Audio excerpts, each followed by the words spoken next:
is the Unit 8 study guide, which will prepare you for your final and the end of quarter 4. So you will need all these formulas. Go ahead and pause and write them down. And then you will need this additional formula, which we'll get at the end. All right, which is the quadratic formula. So now we're going to go ahead and get started. We're going to start with question 1, which is talking about the axis of symmetry and the vertex. The equation for the axis of symmetry is this. This is already in standard form, so we can go ahead and use this. It's going to look like that. And when we solve for that, we end up with x is 5. So we know our axis of symmetry is at 5. Now we need to figure out what our vertex is, which means we plug this 5 in.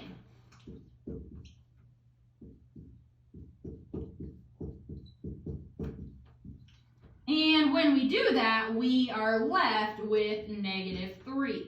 So we know our vertex is at 5, -3. If we wanted to draw this, we know our axis of symmetry is at 5, 1, 2, 3, 4, 5. And our vertex is at 5, -3. And this is a negative, so we know it's going to be pointing down. Therefore, our graph would look something like that. So that is the axis of symmetry and vertex. Question 5 is going to encompass that and then some. So question 5 is asking us for the axis of symmetry, the vertex, the domain, the range, and the zeros. So the very first thing that we can do is look here, and it's in standard form, so we need to plug it into that vertex equation. So we end up with -4 over 2 times -1, which tells us that our axis of symmetry is at x equals 2. Okay? So we need to take that 2 and plug it in.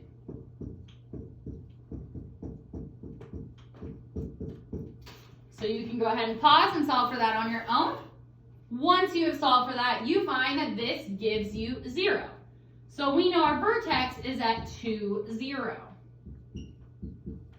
And the vertex is always in the middle of this chart, so we can fill that in. Our next step would be taking and plugging -1 in to figuring out what y is.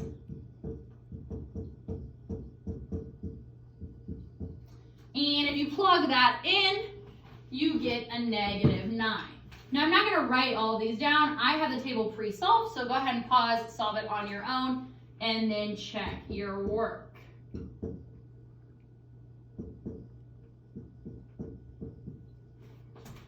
We also can go ahead and look at this, which you have graph paper and I don't, but we do know that the axis of symmetry is at 2, and we know the vertex is at 0. So we know it's right here. And we know this is negative, so we know it's going to be pointing downward, just like this. I didn't graph it perfectly because I don't have graph paper, but you should have graphed these points to find that. When we talk about the domain of all quadratic functions is all real numbers, and the range, we're going to look at this. So the range is the y value, and we know this is pointing down. So this y value is as big as it will ever be. So all of our y values are going to be less than or equal to 0. Now, once we've drawn this graph, we realize that our zeros would be where this touches the x-axis at. Well, the only place it's touching in this case is the vertex. So it's only touching at x equals 2. Okay? And you could have used the quadratic equation to figure that out. Or you could have put it in your graphing calculator, and we are going to move on. So question number 7, you can go ahead and write that on your paper while I erase this. So question number 7 talks about solving quadratics by factoring.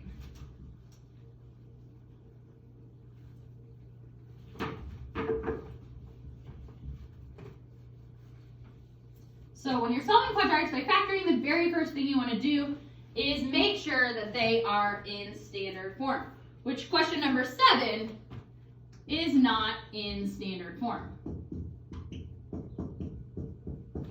So we need to move this 44 over in order to get it into standard form. And from there, we can go ahead and figure out what we're working with. So we can take 1 times negative 44, and we get negative 44. My factors of 44 would be 1 and 44, 2, 22, and 4 and 11. 4 and 11. If I made this 11 negative, negative 11 times 4 would give me negative 44, and negative 11 plus 4 leaves me with negative 7. Therefore, I can go ahead and replace that in the equation. And then from there, I can go ahead and group these and pull out what they have in common.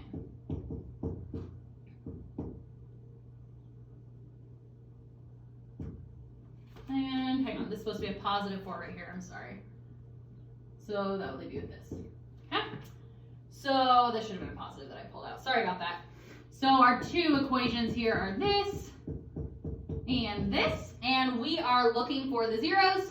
So we need to set both of these equal to 0.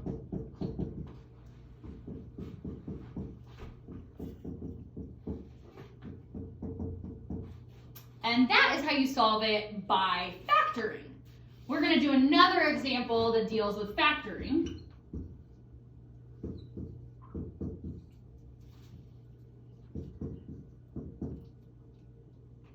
So we have 16x squared. This is question number 12.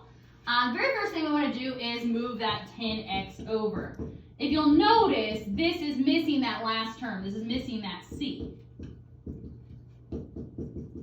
And now we want to see what we can pull out of this entire thing, which on this one, we can go ahead and pull out a 2x. And we are left with that. From there, we can set both pieces of this equal to 0.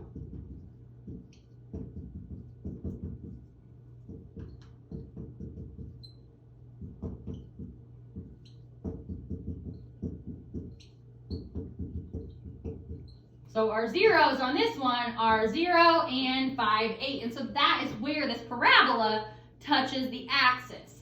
I'm going to do a really quick one, question 15. This one should be pretty easy. So it's already separated. And if we look all the way back to question number 7, you have 2 sets of parentheses here, and these are equal to 0. So this one is essentially done for us. We can just take x minus 1 and set it equal to 0, and x minus 8 and set it equal to 0. So you end up with those being your zeros. The final method we're going to look at is solving through the quadratic formula. And while I erase this, you can go ahead and write that down.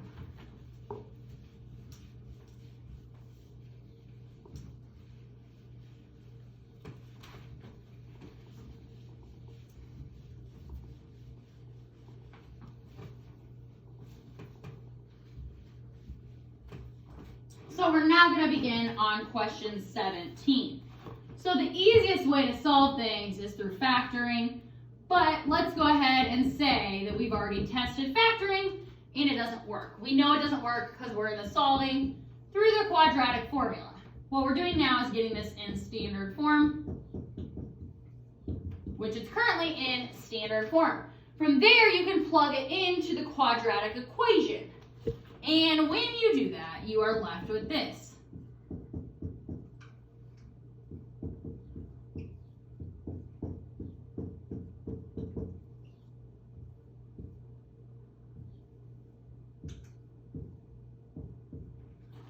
So I can go ahead and stick all of this that's in here in my calculator, and I am left with this.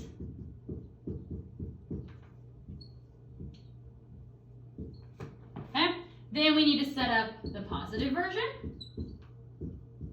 And we need to set up the negative version. Then I can stick that in my calculator. And that tells me that my zeros are right here. Which means it touches the x-axis here, and it also touches again here. Let's go ahead and look at one more example of this.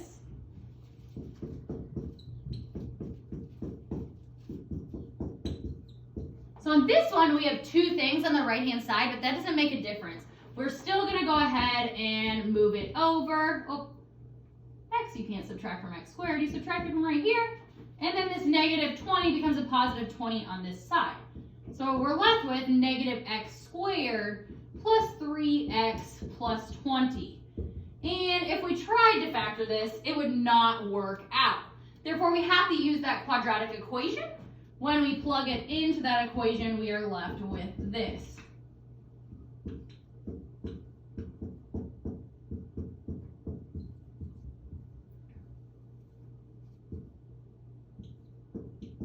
Just like that. Now this part here, you can go ahead and just stick straight across in your calculator. And when you do that, you are left with this. Okay? And we need to set it equal to the positive version. And now the negative version.